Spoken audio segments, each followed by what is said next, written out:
What's up, Truth Inspired? This is Lizzy Frias, and I'm here to share a little bit of my testimony. I grew up in a Christian household where my parents were also pastors of the church.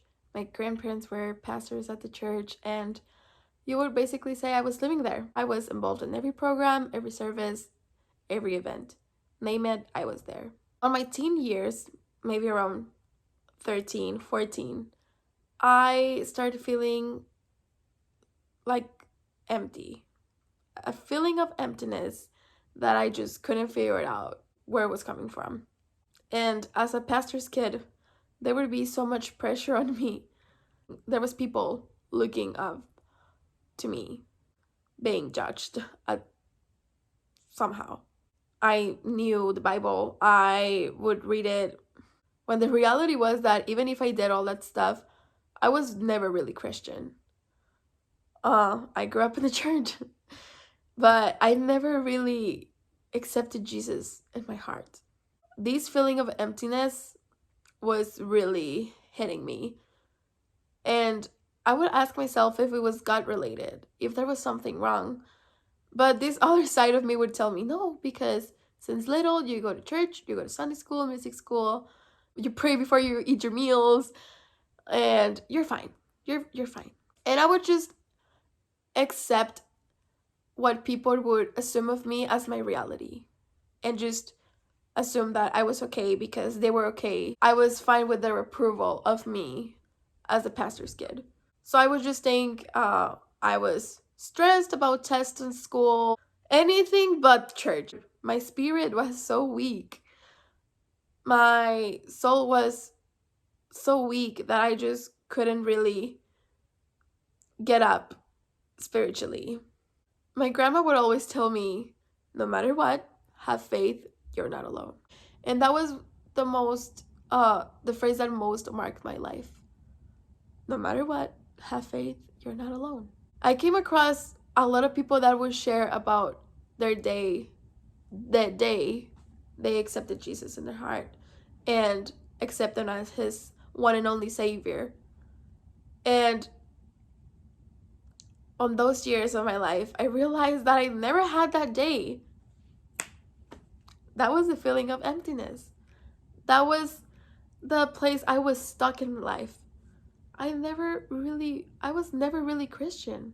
I knew about God, I knew about the Bible, but the reality was that I was so focused on the others' approval of me and accepting us as my reality that I was so blind of what I wanted and what I wanted in my life and what God wanted in my life, my relationship, my personal relationship with God. Then everything went downhill from there. My grandma passed away, and she was the person I would go to for these questions or whenever I felt sad.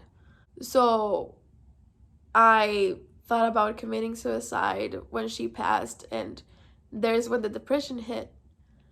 And I would hide it really well because as a pastor's kid, you can't really, at the time, I thought you couldn't really show those feelings because you're supposed to be happy and you're the pastor's kid and you're super outgoing because my personality is. But the reality was that I was hiding it. That night, I thought about doing that. That was a night I hit rock bottom. And I went to my room, cried my heart out because I couldn't understand the whys. Why is this happening? Why me? Why my family? And on top of that, more family complications. So it was just becoming worse. And a song started to play. My phone was under my pillow and I must have clicked something, but I believe it was God's hand.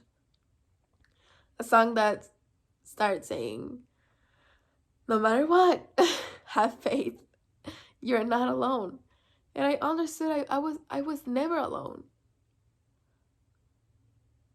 And that was a night that I asked for forgiveness for being so far away spiritually and to accept Jesus as my savior. Obviously, I had my ups and downs. I'm not perfect, but God still shows his light through the cracks. Even though you're not perfect, he still uses you. He still uses me, this imperfect girl with all these cracks, to shine his light. And since that day, I started becoming more involved with music and started writing songs. And it was my way to heal and to pray about it and put all my prayers in songs. Once you give God all this weight, you'll see. You'll see. It's not easy to let go. It's everything you've known. Once you give him all this weight on your shoulders, you'll see it. And remember, no matter what, have faith. You are not alone. You were never alone, and you never will be. See ya, guys.